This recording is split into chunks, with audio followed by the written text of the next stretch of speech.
it's super intense. So after I hit it back in place, I'm just going to hold my pressure with my hand and then kind of let you catch your breath again, okay?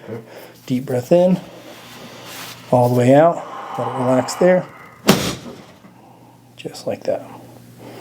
The loud pop was the table, not your back. So then the same thing here. I'm going to go to L4 now. Go next to it here. Deep breath in, all the way out. Let it relax there. You can feel that pop. And hold that pressure. And pull it off.